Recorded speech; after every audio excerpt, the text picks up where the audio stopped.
സുഗന്ധവാഹിനി അമ്മേ നിൻ സുതനെ വാഴ്ത്തുന്നു.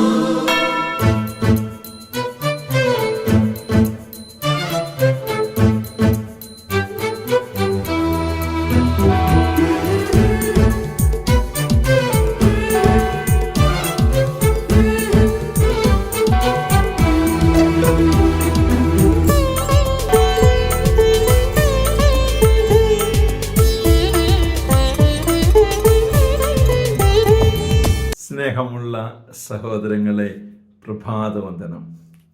ഇന്നത്തെ സുവിശേഷം നമ്മെ ഞെട്ടിക്കുന്ന ഒരു സുവിശേഷമാണ്. ചിലർക്ക് എനിക്കൊത്തിരിയേറെ വേദന തോന്നിയ ഒരു സുവിശേഷമാണ്. എങ്ങാനും സംഭവിക്കുമോ എന്ന് ഞാൻ പേടിക്കുന്ന ഒരു സുവിശേഷമാണ്. ഈശോ നമ്മെ എല്ലാവരെയും തിരഞ്ഞെടുത്ത് നാമെല്ലാവരും സുവിശേഷത്തിലൂടെ യാത്ര ചെയ്യുകയാണ്. പ്രസംഗിച്ചും പാട്ടുപാടിയും ക്ലാസ്സുകളൊക്കെ നടത്തിയുമൊക്കെ നമ്മൾ യാത്ര ചെയ്യുന്നു. പ്രാർത്ഥിക്കുമ്പോഴൊക്കെ പല അത്ഭുതങ്ങളും സംഭവിച്ചിട്ടുമുണ്ട്. എന്നിട്ട് നമ്മൾ ദൈവരാജ്യത്ത് ചെല്ലുമ്പോൾ ഈശോ കണ്ട ഭാവം നടിക്കാതെ ഇരിക്കുവാണെങ്കിലോ, പെട്ടെന്ന് ഈശോയോട് പറയും, ഈശോയെ നീ ഞങ്ങളുടെ ഇടയിൽ പ്രവർത്തിച്ചായിരുന്നു കേട്ടോ. ഞങ്ങൾ പ്രസംഗിച്ചപ്പോൾ അത്ഭുത സൗഖ്യം ഉണ്ടായി, പ്രാർത്ഥിച്ചുകൊണ്ടിരുന്നപ്പോൾ പലർക്കും രോഗശാന്തി ഉണ്ടായി, മനസ്സാന്തരം സംഭവിച്ചു. അപ്പോഴാണ് തമ്പുരാൻ പറയുന്നത്, അത് നിന്റെ മിടുക്കുകൊണ്ട് സംഭവിച്ചതാണെന്നാണോ നീ ചിന്തിക്കുന്നത്? അതെല്ലാം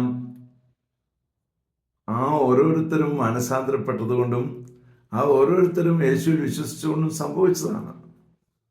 അത് നിന്റെ കഴിവാണെന്ന് പറഞ്ഞ് നീ ഇരിക്കുവാണോ? ഞാൻ നിന്നെ അറിയുപോലുമില്ല. ഇത്ര വേദനാജനകമായിരിക്കും അല്ലേ? അങ്ങനെ ഒരു സംഭവം ഉണ്ടാകാതിരിക്കുവാൻ നമുക്ക് ആഗ്രഹിക്കാം. അത്ഭുതങ്ങളൊക്കെ നടത്തുന്നത് തമ്പുരാനാണ്. അത് നടത്തപ്പെടുന്നത് നമ്മുടെ മിടുക്കുകൊണ്ടല്ല, മറിച്ച് ഇത് സ്വീകരിച്ചെടുക്കുന്ന ഓരോരുത്തരുടെയും വിശ്വാസം കൊണ്ടും അവരുടെ മനസ്താപം കൊണ്ടും അനുതാപം കൊണ്ടുമൊക്കെയാണ്. അതുകൊണ്ട് നമുക്കെപ്പോഴും അനുദപിക്കാനായിട്ട് ശ്രമിക്കാം. അങ്ങനെ ദൈവരാജ്യം നമ്മിലും സംസ്ഥാപിതമാകട്ടെ. അതിനായി പ്രാർത്ഥിക്കുന്നു. പരിശുദ്ധ അമ്മയെ സഹായിക്കണേ. വിശുദ്ധ യോസേപ്പ് പിതാവേ, ഞങ്ങൾക്ക് വേണ്ടി പ്രാർത്ഥിക്കണേ. പരിശുദ്ധാത്മാവേ, എഴുന്നള്ളി വരണേ. പരിശുദ്ധ പരമ ദിവ്യകാരുണ്യത്തിന് എന്നേരവും ആരാധനയും സ്തുതിയും പുകഴ്ചയും ഉണ്ടായിരിക്കട്ടെ. ആമേൻ. നമ്മുടെ കർത്താവായ യേശുക്രിസ്തുവിന്റെ കൃപയും പിതാവായ ദൈവത്തിന്റെ സ്നേഹവും പരിശുദ്ധാത്മാവിന്റെ സംസർഗവും സഹവാസവും സ്നേഹവും ശക്തിയും കൃപയും എല്ലാ അനുഗ്രഹങ്ങളും സമൃദ്ധമായി നിങ്ങൾ ഏവരോടും കൂടെ ഉണ്ടായിരിക്കട്ടെ, ഇപ്പോഴും എപ്പോഴും എന്നേക്കും. ആമേൻ.